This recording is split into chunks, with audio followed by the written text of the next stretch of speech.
सभी भाइयों को मेरा नमस्कार। प्रसंग उस समय का है जब प्रभु श्री राम समुद्र पार कर चुके हैं। सोबेल पर्वत पर वानरों की बड़ी भारी सेना के साथ उतर चुके हैं। प्रभु श्री राम बैठे हैं, उनके आसपास हनुमान, अंगद, नल, नील, जामवंत, सुग्रीव इत्यादि प्रमुख मंत्री और सलाहकार बैठे हैं।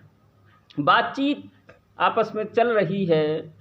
प्रभु श्री राम ने कहा, क्या करना चाहिए?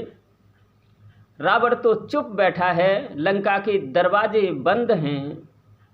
हम तो लंका में आ गए, लेकिन लंका का पति रावण तो चुप है। उसके तरफ से कोई सूचना, कोई हरकत नहीं हो रही है। विभीषण पास में बैठे हैं, तो विभीषण ने कहा, हे प्रभु, दरवाजे बंद देखकर ही यह समझ न लें डरता होगा। अपने सचिवों के साथ बैठ वह भी विचार करता होगा। विभीषण ने कहा, प्रभु, लंका के फाटक बंद देख करके ये न समझ लें कि रावण डरता होगा। नहीं, वह भी अपने मंत्रियों के साथ बैठकर विचार कर रहा होगा, युद्ध का प्रबंध कर रहा होगा।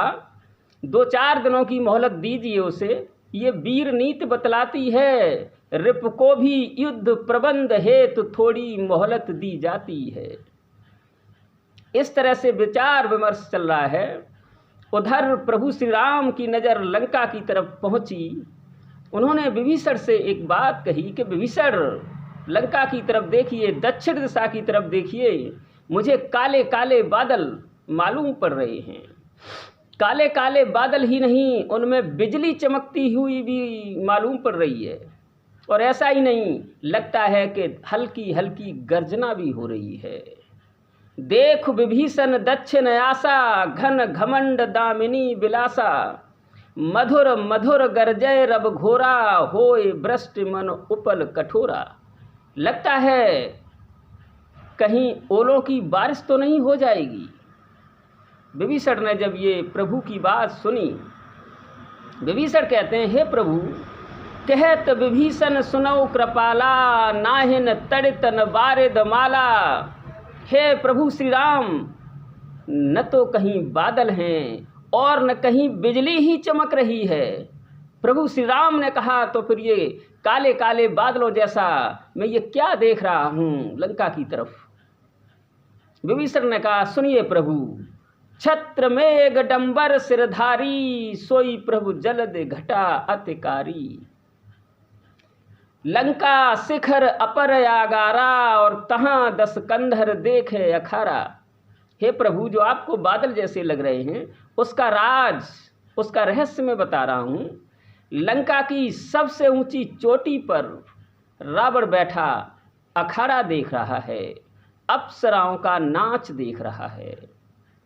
और जो काले काले बादल आपको प्रतीत हो रहे हैं, वो रावण के सर पर बादलों के रंग का एक विशाल छत्र है।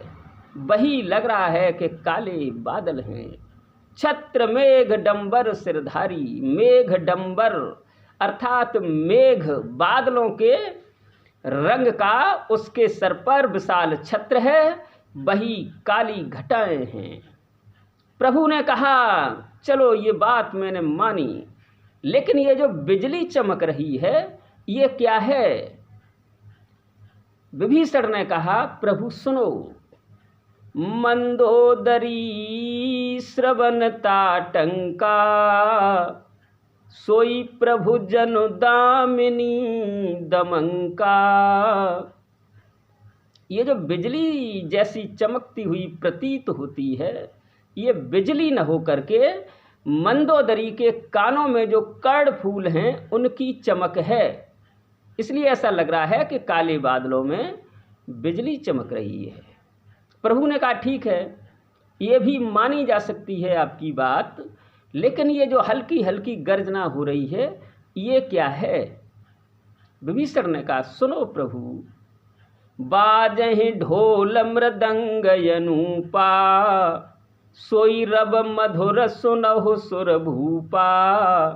हे देवताओं के स्वामी प्रभु श्री राम, जो ढोल हैं, मृदंग हैं, मजीरे इत्यादि जो बज रहे हैं, सोई रब मधुर सुनव सुर भूपा, वही हल्की हल्की गर्जना मालूम पड़ रही है।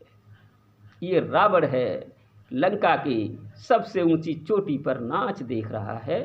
वही सब आपको प्रतीत हो रहा है कि बादल हैं, बिजली चमक रही है, गर्जना हो रही है। प्रभु मुस्कान समुझ अभिमाना, यहाँ रावण के अभिमान को देखना।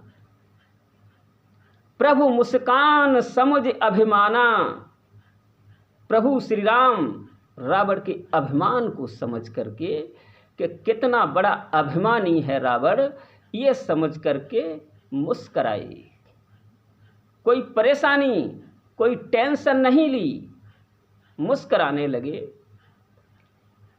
धनुष उठाए बाण संधाना, वहीं पास में प्रभु श्री राम का सारंग धनुष रखा है। उन्होंने अपने धनुष को उठाया और उस पर बाण चला करके छोड़ा। रावण जो नाच देख रहा है वो प्रभु श्री राम को ये दिखाना चाहता है, एक मानसिक बढ़त लेना चाहता है जो राजाओं की नीति होती है। प्रभु श्री राम ने सोचा कि मेरे जैसा प्रबल शत्रु रावण के सर पर है, फिर भी इसको यद्यपि सोच न त्रास, फिर भी न तो किसी तरह का सोच है न कोई डर है, किसी तरह का डर ही नहीं है। नाच गाना देख रहा है, नाच गाने में मस्त है।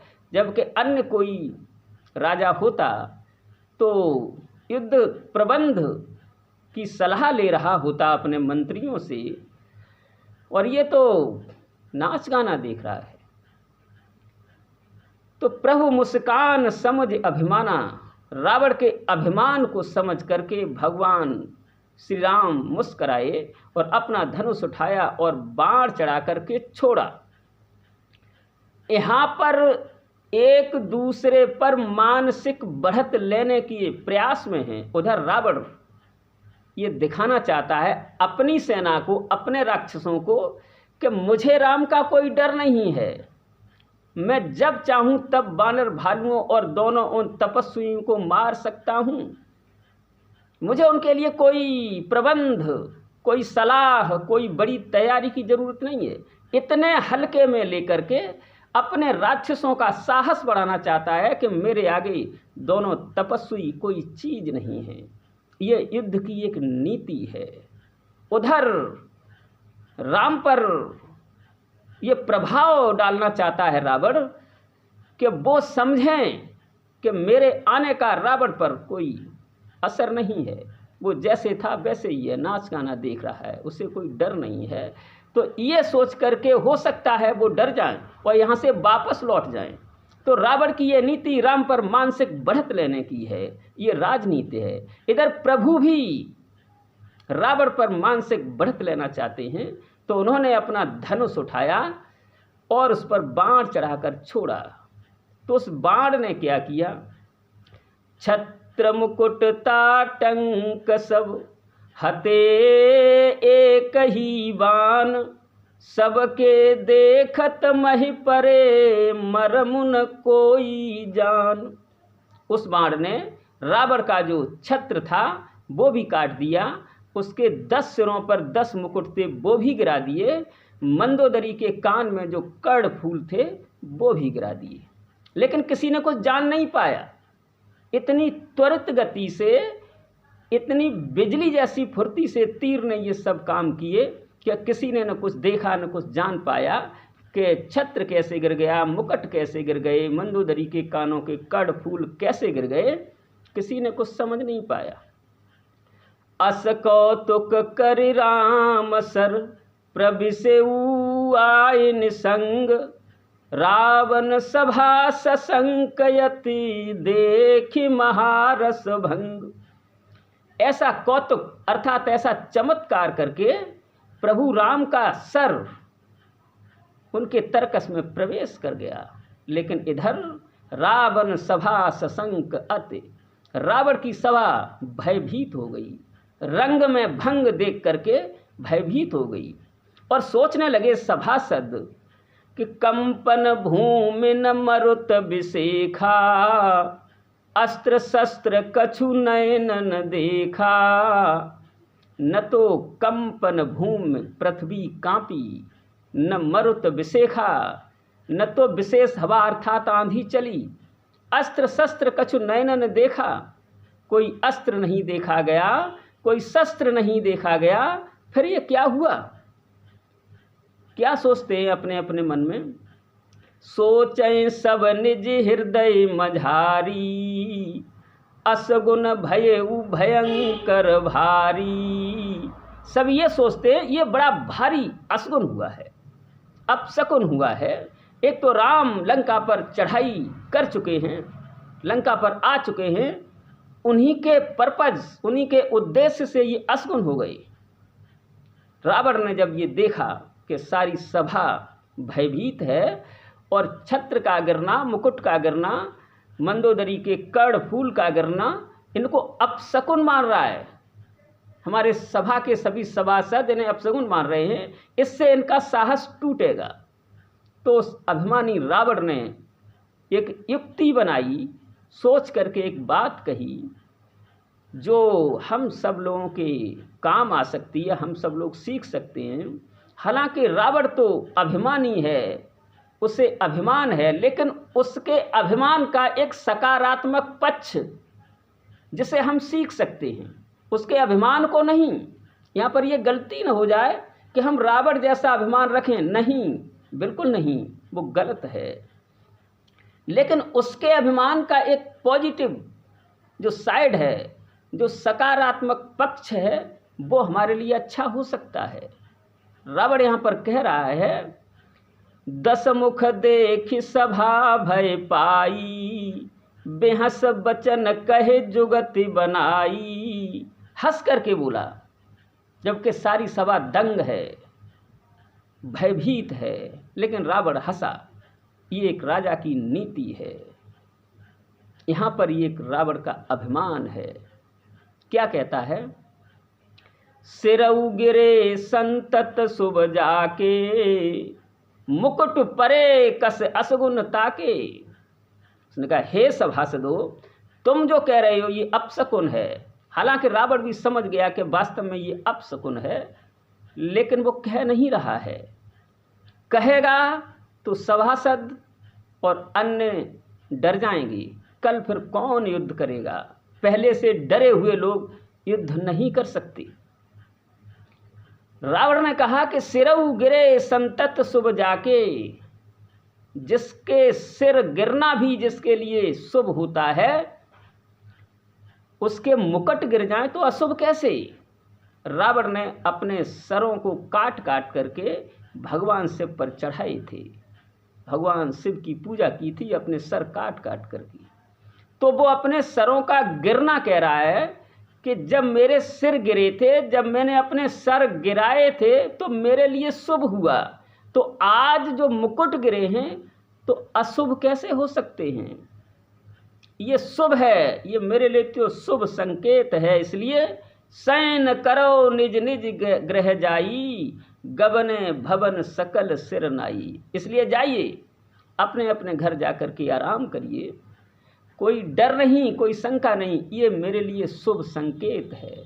यहाँ रावण का तो अभिमान है, वो अभिमानी है, लेकिन यहाँ पर हमारे लिए एक सकारात्मक पक्ष ये हो सकता है कि जब आप मालिक हैं, आप राजा हैं, कोई मालिकत्व है किसी तरह का आपके पास, जरूरी नहीं कि आप राजा हों तब ऐसा करें, नहीं, आप कम से कम घर के मालिक हो सकते हैं, परिवार के 2, 4, 4, 6 जो सदस्य हैं उनके मालिक हो सकते हैं।